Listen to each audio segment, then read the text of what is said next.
I just got back from my Saturday overtime. Every Saturday I work from like 10 a.m. to 1 o'clock. I teach a newspaper class where we just pick out articles, any article from an English-speaking country, and just go over it, talk about it, what's it talking about. And I also teach a debate class. The debate class is so amazing. I absolutely love teaching debate. The kids are really, really good. They try very hard.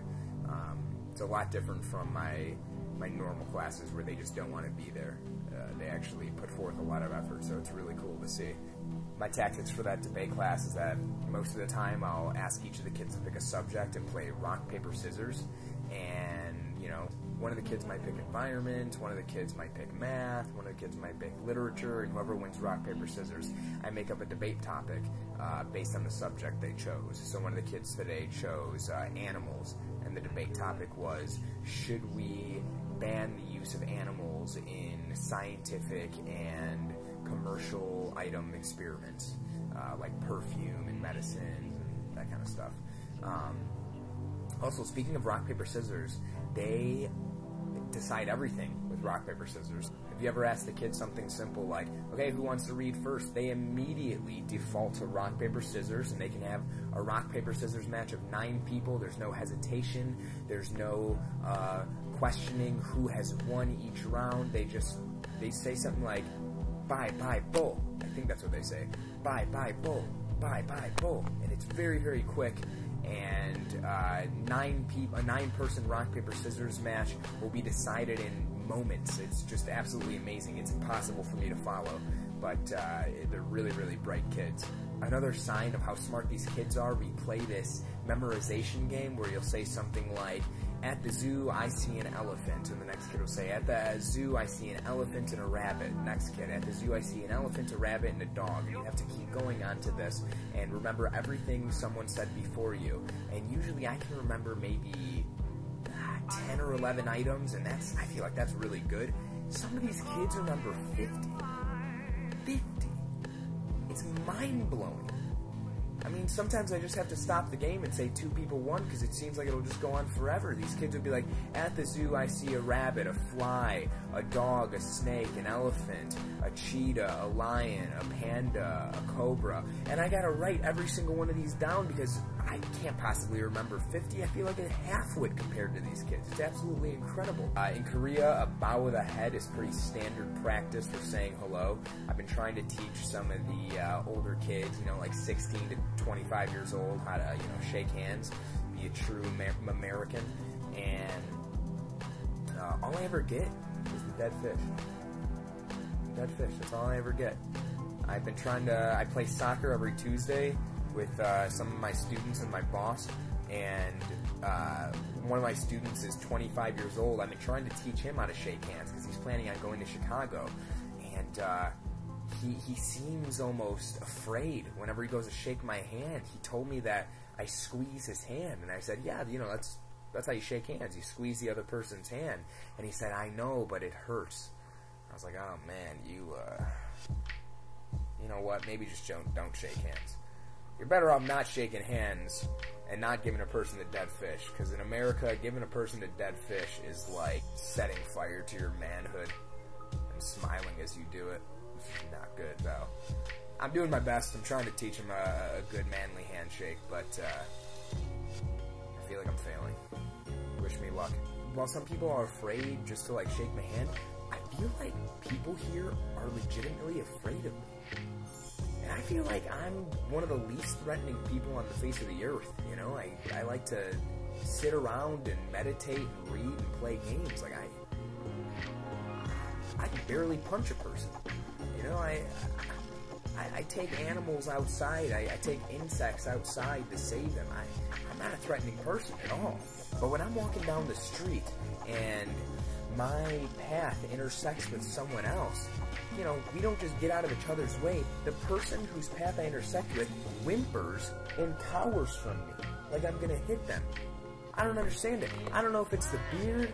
I don't know if it's just a general perception of Westerners. I don't know if this happens to other Westerners, but why are they afraid of me? I don't understand it. A lot of times I smile, you know, to like get around this seeming perception that I'm about to hit somebody, whenever my path goes into someone else's, I kind of like smile and give them a nod. It seems to scare them even more. Like I'm some sadistic serial killer who smiles at someone before I stab you in the jugular. I don't understand it. I'm just trying to be nice. I'm just trying to spread my nice Chicagoanness. Chicagoan's nice? I don't know. Koreans talk about American news a lot. It seems like all they ever talk about with America is people dying and getting shot in gangs. So maybe that's why. Maybe they imagine that I am what a gang member looks like. I thought I looked like a decent individual. Apparently not. Maybe my standard face is just like really scrunched up and ugly and like, is this scary?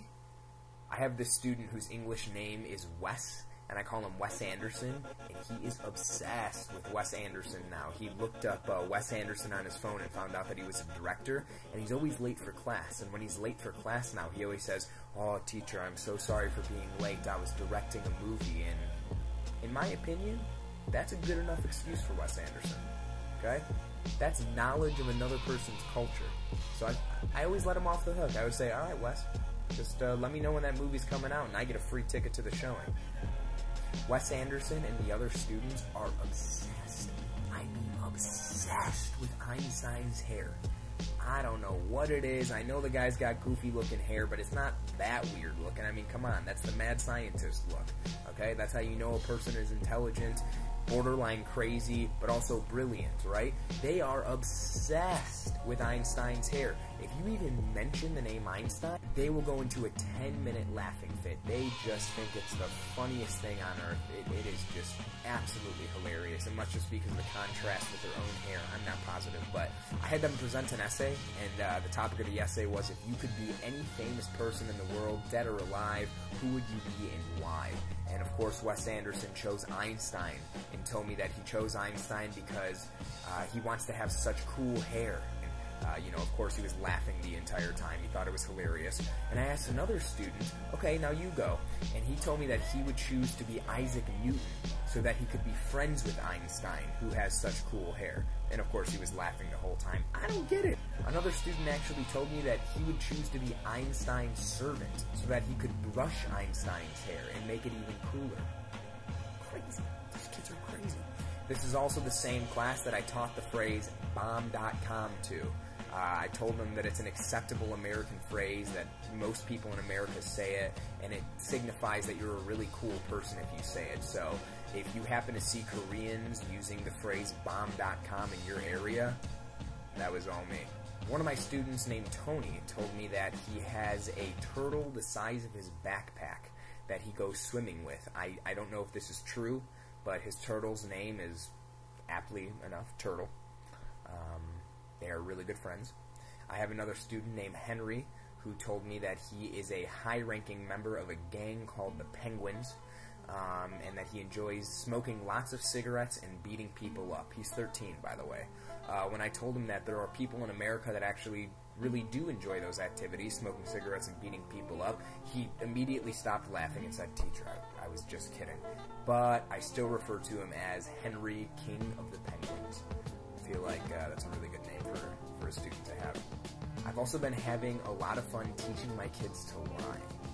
Okay, so they have to take this TOEFL exam, and on a portion of it, they have to think on their feet because it's a speaking part of the exam. And so they'll have like an essay to write or an essay to prepare for. They have 15 seconds to prepare and a minute to present it. And the problem they have is that they can't think quick enough. And I always tell them, guys, you can lie on this test. It's not a big deal. The person grading the test has no idea if you're telling the truth. They don't know if you're in 6th grade or if you're a 35-year-old with a family. They don't know. So lie. Lie. It's okay. So I've been teaching them how to tell believable lies. And it's really, really fun to tell one of my students, all right, Lucy, do it. Lie to me. It's just the most satisfying thing on earth to tell your student to lie to you and know that it is actually wonderful practice for the upcoming exam. My 2 rules in that class are the only wrong answer is no answer, and if you come in and you forgot your homework, you have to try to tell me a lie. You have to give me a believable excuse for why you don't have your homework. And if you don't give me an excuse, you get a 0 because you didn't do your homework. But if you tell me an excuse and it's actually really thought out and believable and you thought of it on the spot, I'll give you a 60 instead of a 0. And I feel like this is really helping the kids think on their feet. So who would have thought? Lie, lie, lie, and do better on the exam.